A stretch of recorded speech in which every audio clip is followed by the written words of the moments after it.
akan qadahu ila menghasilkan pahala. 20 Allah memanggil malaikat istri dan anak-anaknya lebih mendekatkan dunia sedang dilanda dengan sholat. Assalamualaikum warahmatullahi wabarakatuh.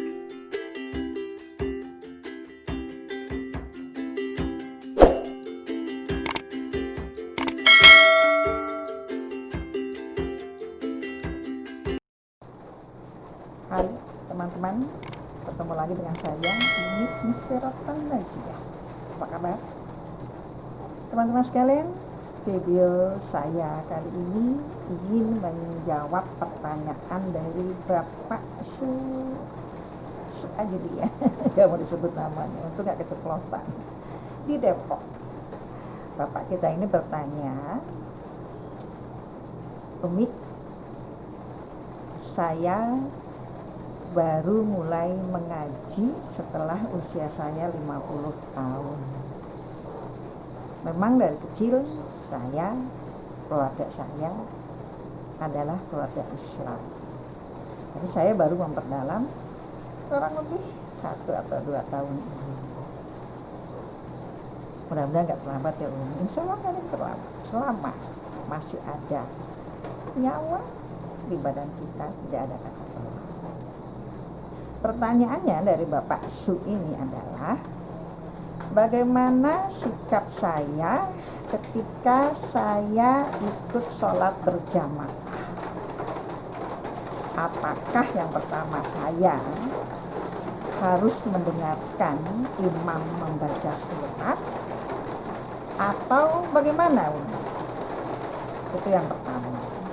Yang kedua, seandainya saja saya ingin sholat berjamaah tapi saya terlambat, bagaimana caranya? Untuk Bapak Su di Depok, kalau kita sholat berjamaah itu semua mengikuti imam sholat kita. Diterangkan ketika makmum ikut berimam itu ada beberapa cara. Makmum cukup mendengarkan imam membaca surat, baik itu surat Al-Fatihah atau ditambah surat-surat yang lain. Makmumnya di belakang yang mendengarkan itu sudah membuat sholatnya sah. Atau yang kedua, makmumnya mendengarkan imamnya membaca surat Al-Fatihah. Setelah selesai, kemudian imamnya membaca satu surat, makmumnya boleh membaca surat Al-Fatihah. Seandainya saja ketika si makmum ini membaca surat Al-Fatihah belum selesai, tahu-tahu imamnya sudah melakukan gerakan untuk rukuk. Nah, makmumnya ini harus berhenti membaca suratnya, mengikuti gerakan imam.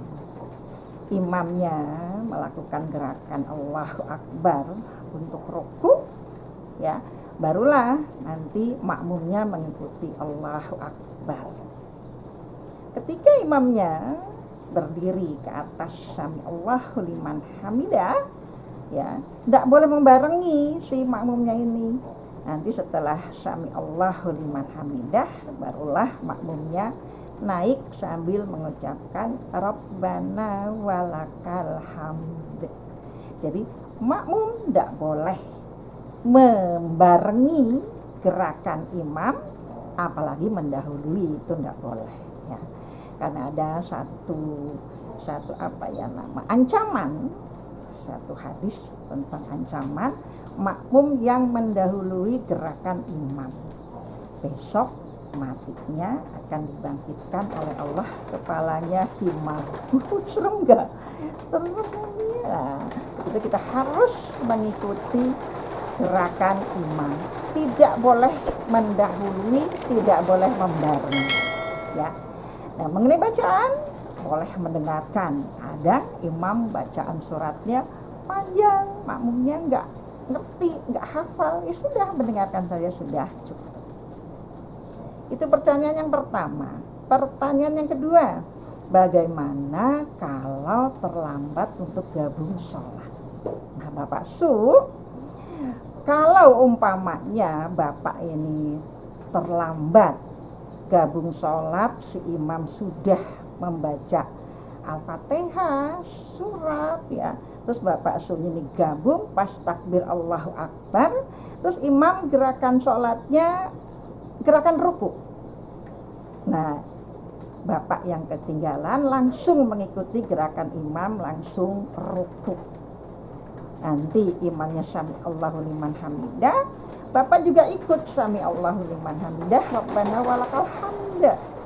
Berarti kalau masih dapat gerakan ruku, itu rakaatnya masih dapat, tidak hilang.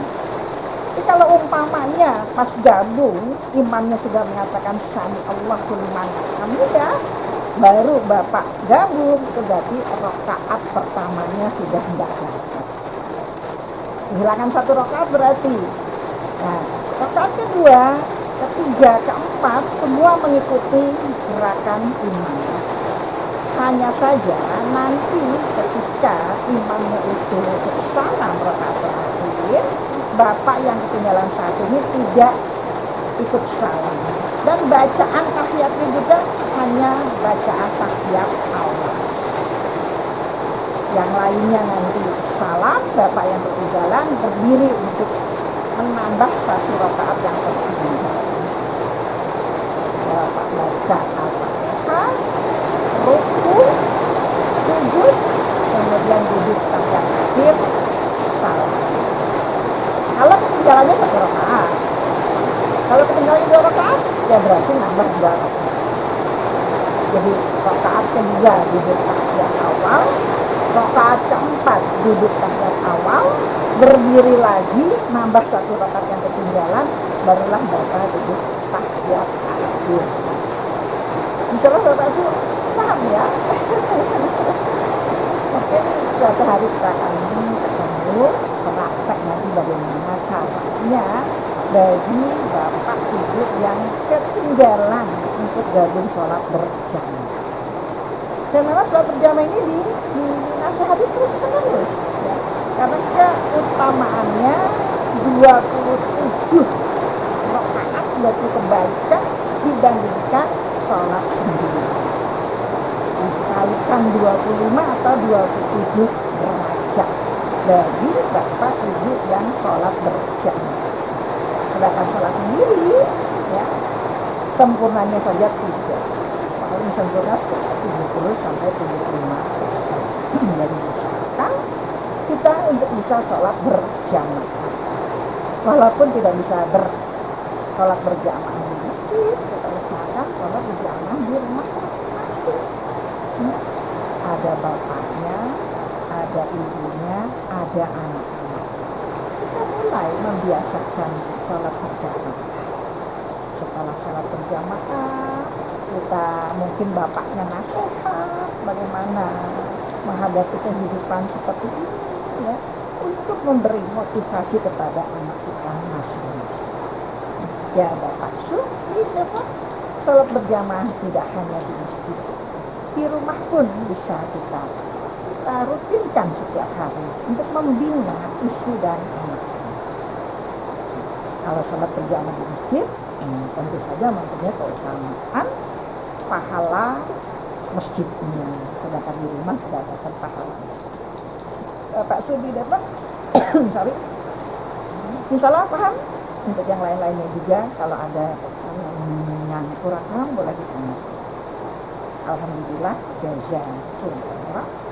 Akhir kala, assalamualaikum warahmatullahi wabarakatuh.